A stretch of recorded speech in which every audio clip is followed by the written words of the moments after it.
Esse é o terceiro vídeo da nossa série sobre economia. No primeiro vídeo da série, explicamos o que é economia e por que a escola austríaca é a única que faz sentido.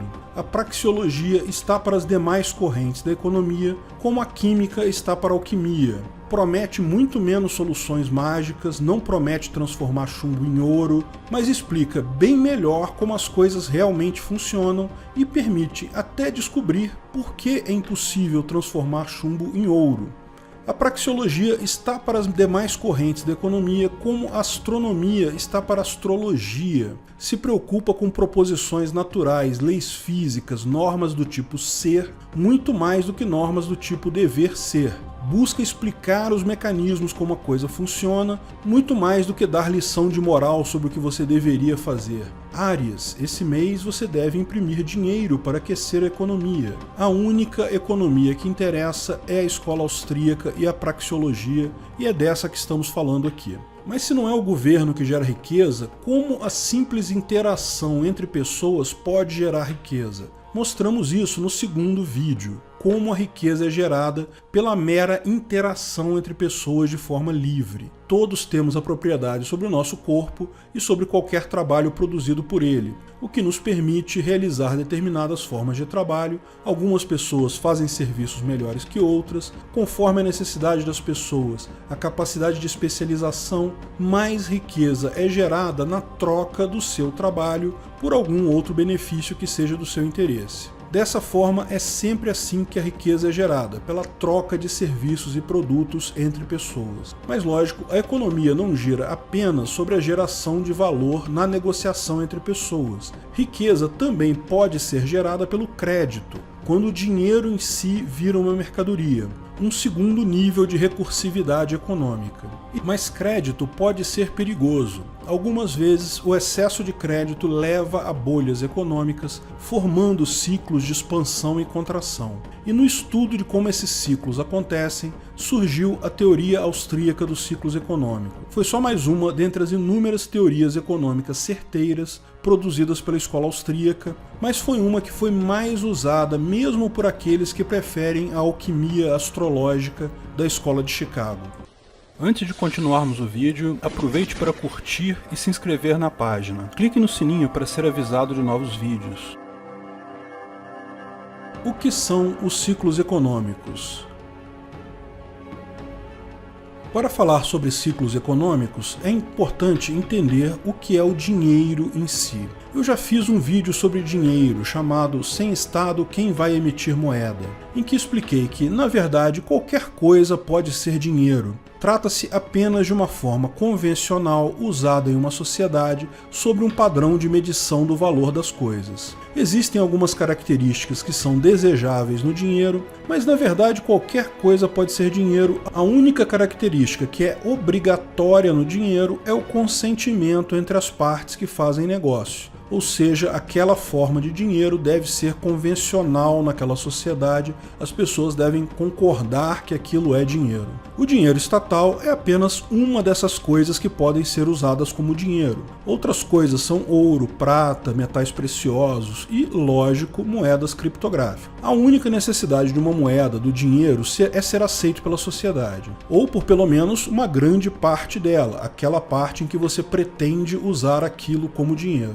Existem outras características desejáveis, como valor estável, portabilidade, fracionalidade. Na verdade, o ideal da moeda é que ela só exista como valor abstrato mesmo, porque no momento que a moeda, o dinheiro, tem algum valor intrínseco, ele pode gerar competição entre o seu valor intrínseco e o seu uso como moeda. Por exemplo, moedas americanas, há determinado tempo atrás, continham prata, o que tinha valor fora do dinheiro, tinha valor na indústria para fabricação de condutores de energia elétrica, para fabricação de talheres e prataria. Em determinado ponto, começou a faltar moedas, porque as pessoas achavam melhor derreter tais moedas para seu uso pelo valor intrínseco da prata. Isso gerava uma distorção no valor das coisas, devido justamente ao dinheiro não ser algo abstrato. Hoje em dia, porém, as formas de dinheiro mais comuns, sejam moedas estatais, sejam moedas criptográficas, têm essa característica, ou seja,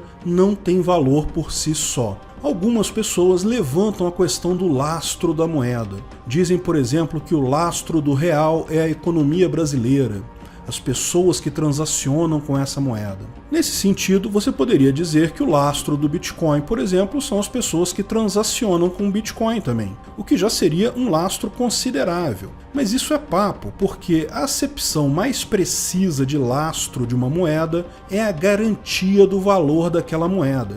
Por muito tempo, havia a chamada conversibilidade ou padrão ouro para garantia de tal valor. Você podia levar uma nota de dólar no governo americano e ele te daria o equivalente daquilo em ouro, e isso era o lastro, porque isso garantia o valor daquela moeda. Isso hoje já não existe para nenhuma moeda estatal. O que garante o valor da moeda estatal, seja o real, seja o dólar, é o interesse de políticos e burocratas de manter o valor dela. Ou seja, moedas estatais são lastreadas nas boas intenções e na capacidade intelectual de políticos e burocratas. Não sei você, mas eu não gosto muito desse lastro não. Criptomoedas, por sua vez, têm seu lastro em algoritmos matemáticos que garantem a escassez. Me parece um lastro muito mais confiável. Uma vez que temos a possibilidade de exprimir a riqueza total da sociedade, como falamos no último vídeo, como o valor do patrimônio de todas as pessoas,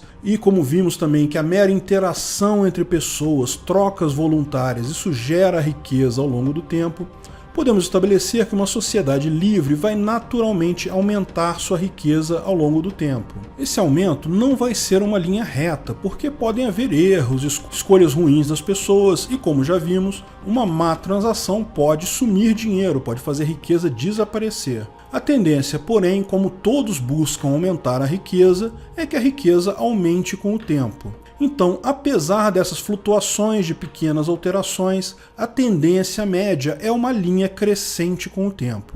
Tal aumento de riqueza pode ser mais rápido caso as pessoas nessa sociedade tendam a fazer muitos negócios e sejam particularmente inteligentes ao fazerem negócio. Ser inteligente ao fazer negócio é diferente de buscar o máximo de lucro, se possível enganando outra parte. Ao contrário, o bom negócio é sempre bom para as duas partes. A quantidade de negócios e a capacidade de fazer bons negócios determina o quão rapidamente essa linha sobe. O que determina a inclinação da linha é a chamada produtividade. Uma grande produtividade de uma sociedade significa que as pessoas acumulam riqueza mais rápido, fazem mais negócios e fazem negócios melhores. Se as pessoas interagem pouco, tomam decisões ruins em suas interações, a produtividade é baixa e a riqueza total cresce muito pouco na sociedade. Mas falamos no último vídeo que algumas vezes adquirimos um bem que nos ajuda a ganhar dinheiro. O exemplo que demos é que você pode comprar um carro para você.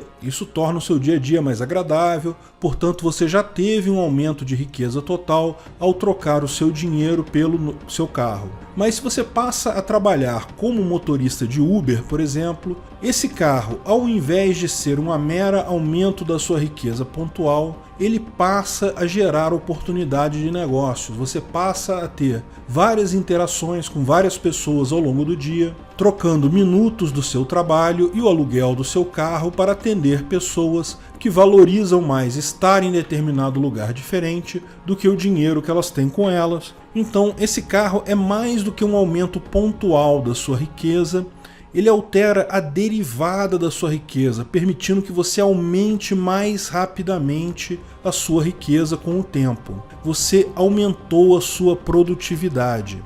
Se muitas pessoas na sociedade fazem isso, ou seja, tendem a usar o dinheiro em coisas que vão permitir a elas fazer mais negócios e assim aumentar mais rápido a riqueza, a tendência é que o crescimento orgânico natural da sociedade seja crescente, uma exponencial positiva. Mas existe o outro lado da coisa, que é o consumo. Nós, seres humanos, somos criaturas biológicas que necessitamos consumir algumas coisas meramente para continuarmos vivos. Precisamos consumir determinada quantidade de comida, determinada quantidade de água, no mínimo para nos mantermos vivos. Mas também precisamos de coisas mais complexas, como habitação, entretenimento, descanso, praia, montanha, amor, sexo e por aí vai. O consumo de comida, para quem tem fome, lógico que gera um aumento momentâneo de riqueza. Comer aquela comida era algo mais valioso para você do que o dinheiro com o qual você comprou a comida.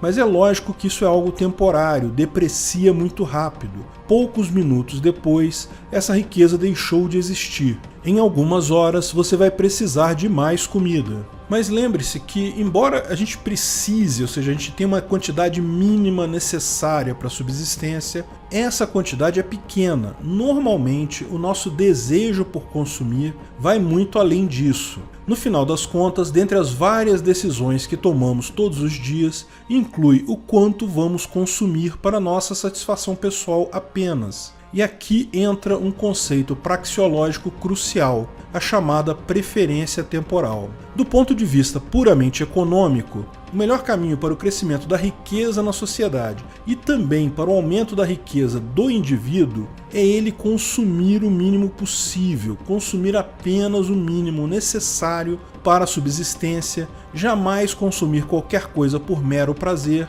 e usar todas as transações que dispõe com outras pessoas para adquirir riquezas que permitam ele gerar mais riqueza, ou seja, investir em algo que aumente a sua produtividade. Quanto mais a pessoa se investe, mais adquire bens que permitem gerar mais riqueza no futuro, mais rápido é o seu crescimento pessoal e como a riqueza da sociedade é a soma das riquezas individuais, aquilo está também aumentando a riqueza da sociedade. Mas é lógico que nós, seres humanos, temos que considerar a finitude da vida. Ninguém aqui vai estar vivo daqui a 200 anos. Se você consumiu o mínimo possível por toda a sua vida, você pode deixar um bom patrimônio para os seus filhos, mas, de novo, você não aproveitou muito da sua própria vida. Então, a decisão entre consumir ou investir é uma decisão pessoal. Cada um vai definir o ponto que acha melhor entre investir para estar melhor no futuro ou consumir aquilo agora.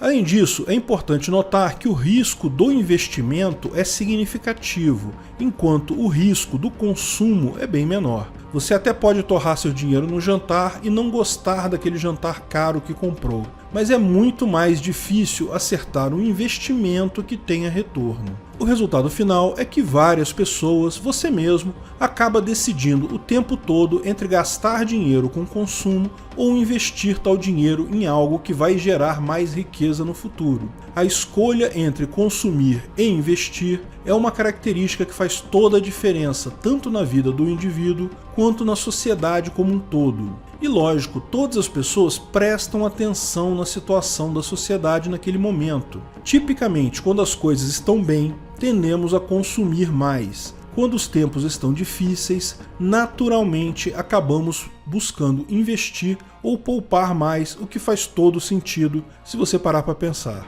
E veja, na hora de investir o seu dinheiro, não é preciso que você adquira tal bem você mesmo. Não é necessário, por exemplo, você comprar um carro e virar Uber. Você pode emprestar esse dinheiro para alguém que esteja disposto a fazer isso, mas que não tenha dinheiro. Lógico, como esse dinheiro você poderia usar com você mesmo e ter mais lucro no futuro, é bastante justo que ao emprestar esse dinheiro para outra pessoa, você imponha uma taxa de retorno para você. Isso é o custo do dinheiro, ou como é chamado, a taxa de juros. Cada negócio particular pode ter a sua taxa de juros, que vai depender de quanto a pessoa precisa pegar aquele dinheiro emprestado e quanto outras pessoas querem emprestar aquele dinheiro. No final das contas, o dinheiro de hoje, na mão, vira um produto que você pode comprar de outras pessoas. É o crédito. A decisão de emprestar dinheiro para alguém ou de buscar empréstimo para investir na sua produtividade, trata-se de mais uma decisão que você toma buscando otimizar e especializar as coisas, ou seja, você empresta o dinheiro porque isso é marginalmente melhor para você. A pessoa que pega tal dinheiro emprestado também paga o custo de juros porque isso é melhor para ela do que ficar na situação alternativa. Pegar dinheiro emprestado para investir em alguma coisa que vai dar mais lucro amanhã é algo bastante razoável. De fato, é algo muito positivo, porque como a curva tende a aumentar com o tempo, você está adiantando um ponto futuro da curva, benéfico para você e para o seu credor, benéfico para toda a sociedade. Não vou entrar em muitos detalhes aqui, mas é óbvio que pegar dinheiro emprestado para consumo é uma má ideia. Lembra que a curva do consumo tende a uma desaceleração da produtividade. A menos que seja para pura sobrevivência, você pegar dinheiro emprestado para consumo, você só está encarecendo seu consumo e diminuindo sua produtividade.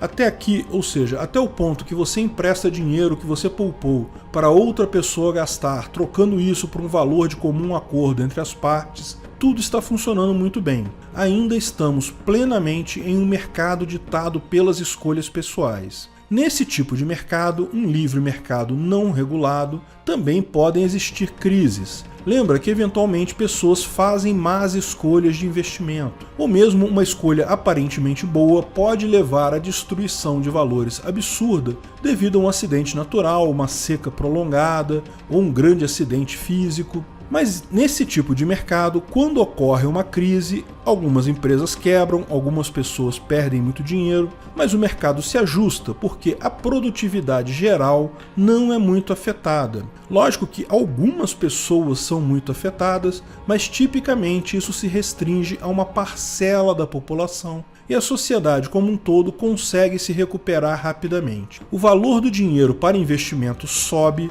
as coisas ficam mais difíceis, as pessoas tendem a gastar pouco em consumo, a poupar mais para investimento. Isso acaba ajudando a reparar o problema e tudo tende a se recuperar com certa facilidade.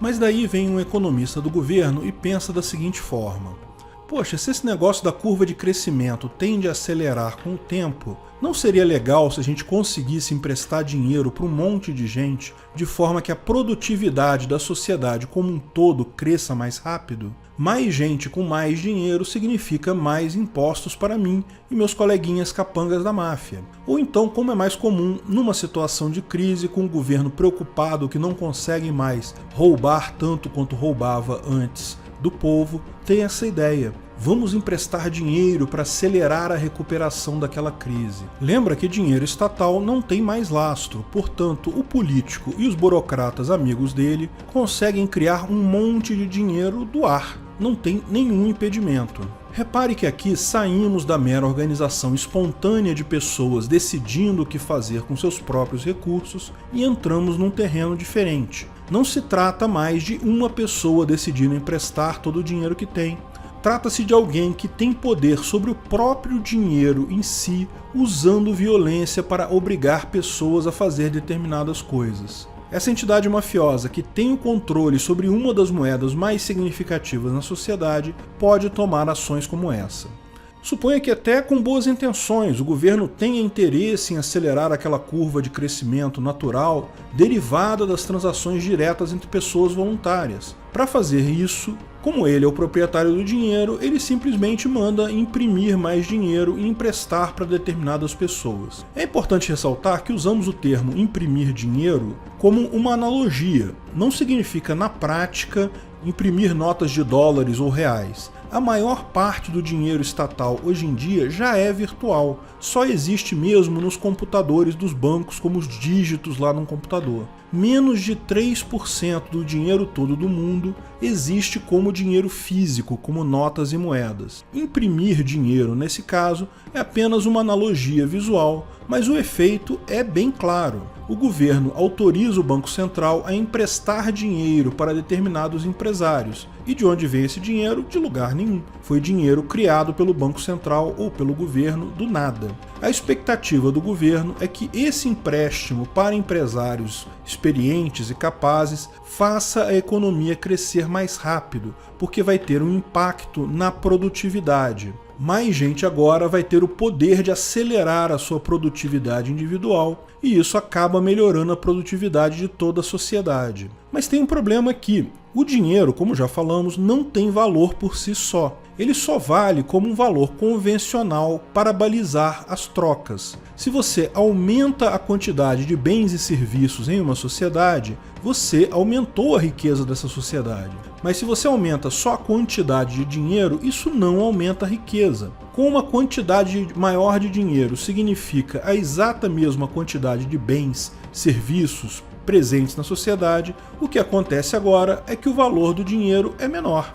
Você precisa de mais dinheiro para comprar a mesma coisa, ou seja, imprimir dinheiro gera inflação. Isso é tão óbvio e claro que não há nenhum questionamento sobre isso. Mas lógico, quando o governo aumenta o dinheiro em circulação, ele não faz isso dando dinheiro para todas as pessoas. Se ele fizesse isso, causaria apenas a inflação. Mas não, ele faz isso emprestando dinheiro novo para determinadas pessoas ou empresas. Isso gera dois efeitos. Primeiro que, na verdade, isso implica em diminuir o valor do dinheiro de quem não recebeu dinheiro novo do governo. Você que não é amigo do poderoso chefão, perdeu o dinheiro aí. Mas isso aumenta a quantidade de dinheiro daqueles alguns escolhidos. Então há uma concentração de renda sempre que o governo imprime dinheiro dessa forma. Pois é, sabe quem é o culpado da altíssima concentração de renda no Brasil? É o governo e suas políticas expansionistas de crédito e emissão de dinheiro. É sempre ele. Mas além disso, isso mascara o efeito inflacionário por um tempo, porque leva um tempo para esse dinheiro ser dispersado até atingir toda a sociedade, e isso levar a um novo patamar de valor das coisas. A pessoa beneficiada, o amigo do mafioso, vai comprar coisas com aquele dinheiro. Para ela, tudo ficou barato agora. As pessoas que fizerem negócio com ela vão estar recebendo muito mais encomendas que o normal, então estão ganhando mais dinheiro agora. A demanda maior aumenta o preço dessas mercadorias inicialmente buscadas pelo beneficiário original. Essa segunda leva de pessoas agora que também tem dinheiro vai comprar mais coisas. E assim essa onda monetária começa a se expandir até englobar todo o mercado. Todas as coisas se tornaram mais caras agora. Mas é importante lembrar que não é só isso que acontece também o fator psicológico da coisa. Para as pessoas próximas ao derrame de dinheiro, as coisas ficaram boas. De fato, elas têm agora mais dinheiro e começam a investir.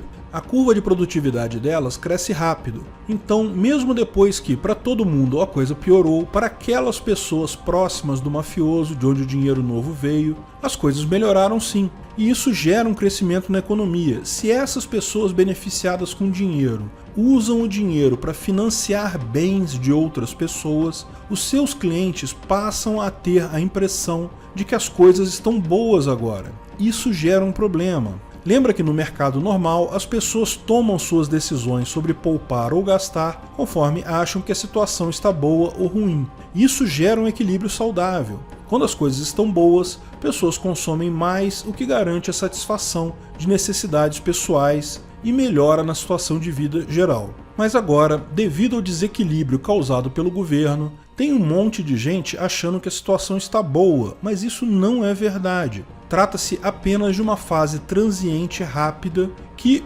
para uma parte da população, as coisas estão melhor. Mas em pouco tempo a realidade chega para todos. Aquela expansão de crédito se mostra pelo que realmente é, apenas uma desvalorização do dinheiro. A situação não estava melhor para ninguém. Só que agora muita gente tomou decisões de consumo com uma visão errada. Consumiu ao invés de poupar ou investir. E esse monte de decisões erradas tendem a fazer todos perderem dinheiro. O resultado disso é o estouro da bolha. A sociedade como um todo perdendo muita riqueza. Essa é a ideia básica da teoria austríaca dos ciclos econômicos. Períodos de melhora e períodos de dificuldade são esperados em qualquer sociedade. Mesmo no livre mercado existem bons anos e maus anos. Pessoas fazem maus negócios, situações externas podem levar a grandes perdas para algumas pessoas, mas a sociedade toda vai aprendendo com isso. Uma crise totalmente no livre mercado dói no bolso de alguns, mas não afeta de forma ampla a todos. O que realmente cria as piores bolhas, as piores crises, as crises mais severas, é justamente a ação do Estado tentando resolver o problema. Mas é importante fazer uma série de observações. Mencionamos que o Estado inicia o processo de expansão de liquidez ou expansão monetária com o objetivo nobre de expandir a economia. Mas a verdade é que o sistema bancário privado foi quem primeiro inventou isso, antes do governo se envolver. Você deposita R$10 no banco, o banco empresta esses R$10 para outra pessoa. Você acha que tem R$10 no banco, a pessoa que pegou emprestado também acha que tem R$10, mas se vocês dois forem lá e tentarem sacar os seus R$10 ao mesmo tempo, o banco quebra, porque ele só tem R$10, ele não tem os R$20 em caixa. Mas lógico, isso não acontece porque o banco não tem só 2 clientes, ele tem um monte de gente depositando, um monte de gente pegando emprestado. No final, ninguém percebe que a quantidade de dinheiro real no banco é menor que o passivo do banco com todos os seus clientes. Mas isso é verdade em qualquer banco. Se todos os correntistas resolverem sacar dinheiro, o banco quebra. Mas como isso é pouco provável, o lucro do banco é ótimo com isso. Só que no final das contas, isso é uma fraude. Ele pega o seu dinheiro emprestado a uma taxa zero e empresta a uma taxa significativa para outra pessoa, sem você estar ciente disso. É uma fraude absurdamente lucrativa para os bancos, mas em última análise, uma fraude. Esse tipo de fraude teria sido naturalmente repelido pelo mercado. Nas primeiras crises em que bancos não foram capazes de pagar seus correntistas os valores devidos, isso seria visto claramente como o que é uma fraude e as pessoas passariam a exigir garantia de propriedade do seu dinheiro depositado no banco. Mas a questão é que essa fraude era tão lucrativa que no início do século passado o governo foi envolvido nisso. Ele passou a chancelar essa fraude em troca de receber uma parte da coisa, na forma de financiamento do governo pelos bancos. Foi nessa ocasião que se criou o chamado Sistema de Reserva Fracionária. Deram um nome bacana, criaram toda uma legislação positivada para regular essa coisa e tal. Enfim, legalizaram algo que, em última análise, é sim fraude, não tem outro nome. A partir daí, o governo usou teorias completamente sem sentido dos keynesianos para embasar essas decisões que, em última análise, injetavam dinheiro na economia para a desgraça de todos, menos, lógico, aqueles poucos amigos do governo. Eu fiz um vídeo há um tempo atrás explicando isso. O vídeo se chama Quem Causou a Crise de 29. Embora tal obscenidade tenha sido gerada por banqueiros gananciosos, se deixada na regulamentação direta do mercado, ela rapidamente acabaria, se tornaria só mais uma fraude, como tantas outras. Foi o apoio do governo e de alquimistas astrólogos que se acham economistas, os keynesianos, que fizeram tal dano se arrastar até hoje. Também é importante notar que a expansão monetária é sempre danosa, mas nem sempre resulta em inflação. Ela resulta em inflação se a preferência temporal das pessoas é alta, ou seja, se elas preferem gastar muito em consumo ao invés de poupar. Se a população tem uma preferência temporal baixa, ou seja, quer poupar, o que acontece não é a inflação, é o aumento artificial do valor de ativos, como ações de empresas. O fato é que ao tentar evitar as crises naturais, ao tentar mitigar os efeitos de uma crise anterior, ao injetar crédito na economia, mesmo que com boas intenções, o governo só está fazendo piorar a situação. Está gerando sinais de fumaça falsos que impedem as pessoas e empresas de tomarem decisões embasadas, gera uma euforia momentânea que cobra o preço de todos alguns anos depois. O mais cruel desse tipo de fraude apoiada pelo governo é que isso se encaixa muito bem com a premissa da democracia. Pessoas votam pela economia. Quando elas veem que sua situação está melhor, elas estão consumindo mais, elas tendem a querer que as coisas continuem como estão.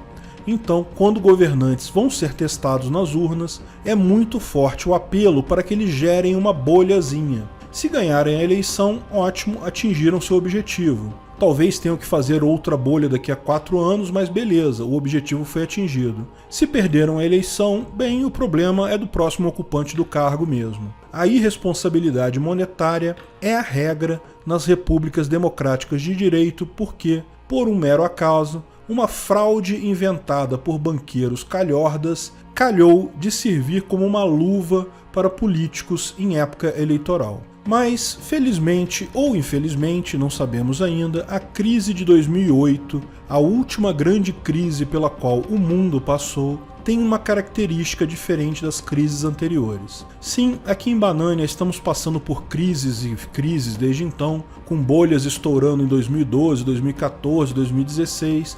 justamente devido a Dilma e Guido Mantega terem insistido na receita keynesiana para ganhar a eleição, mas no resto do mundo já houve uma recuperação. Ainda assim, porém, não se vê o efeito inflacionário nos preços das coisas nem nos ativos acionários devido à injeção massiva de dinheiro que foi feita por governos do mundo todo em torno de 2008 com a quebra do Lehman Brothers. Isso é um enigma de fato. Nem o preço das ações, nem o preço dos produtos teve um aumento significativo desde então. Vários bancos centrais estão adotando até políticas de juros negativos, ou seja, quase proibindo as pessoas de poupar e, nem com isso, conseguem aumentar o consumo. Por exemplo, como pode existir uma pessoa que investe com juros negativos? Hoje, bancos na Suíça pagam menos 0,5% de juros, ou seja, você tem uma nota de R$100, se você colocar essa nota no colchão da sua casa, daqui a 10 anos você vai ter R$100. Se você investir isso em títulos do governo suíço, você vai receber pouco mais de R$95. Ou seja, é melhor guardar o dinheiro no colchão. Mas, por algum motivo, pessoas ainda mantêm isso investido. O que explica isso? Não há consenso entre os economistas sobre o porquê disso. Os economistas, astrólogos, alquimistas inventaram várias teorias esotéricas sem qualquer base na realidade, que, lógico, falham em explicar o que está acontecendo. Mas nem mesmo entre os economistas austríacos há certeza do que está acontecendo de fato. A mera inversão da preferência temporal, lógico, é algo aparentemente contrário ao que prega a teoria austríaca dos ciclos econômicos. É contrário até ao próprio bom senso. Por que alguém quer perder dinheiro colocando dinheiro no governo? Fato é que acontecimentos são muito recentes para podermos traçar com sobriedade uma teoria sobre o que está acontecendo. Números errados são sempre uma possibilidade. Estamos falando de governos, lembra? E governos mentem. Governos são meras máfias capazes de mentir com a naturalidade de uma criança. Além disso, inércia é sempre uma possibilidade. Como disse, são acontecimentos recentes. Seja o que for que está escondido, o malefício causado pela ação governamental é óbvio. Que ele existe, existe. Vamos descobrir de que forma no próximo estouro da bolha. Mas então, se a escola austríaca diz que bolhas e crises acontecem mesmo sem a intervenção do governo, para que serve isso? Eu prefiro usar keynesianismo, que me aponta saídas para resolver as crises. Mesmo que seja uma saída errada, que nunca dá certo, mesmo que meu signo seja de Áries e eu não consiga converter chumbo em ouro, eu prefiro uma teoria que diga que eu posso converter chumbo em ouro. Ok, é seu direito pensar assim, mas é melhor entender o mecanismo da crise para saber que não há como evitar crises totalmente, mas há formas de torná-las menos severas e mais rápidas. A principal delas é nenhuma interferência monetária. E o lado positivo disso tudo é que as criptomoedas e a informação descentralizada vai levar a isso acontecer muito em breve. Suspeito que quando a próxima crise grande estourar, as pessoas não beneficiadas diretamente com a fonte do dinheiro barato do governo vão conseguir se proteger em criptomoedas. Eu não sei quando, eu não sei como a próxima grande crise vai acontecer, mas ela vai ser a primeira crise da época das criptomoedas. E suspeito que vai ser a última crise que o governo vai conseguir empurrar o custo das suas ações idiotas sobre as pessoas. Obrigado por assistir nosso vídeo. Comente abaixo se tiver dúvidas ou sugestões de novos temas.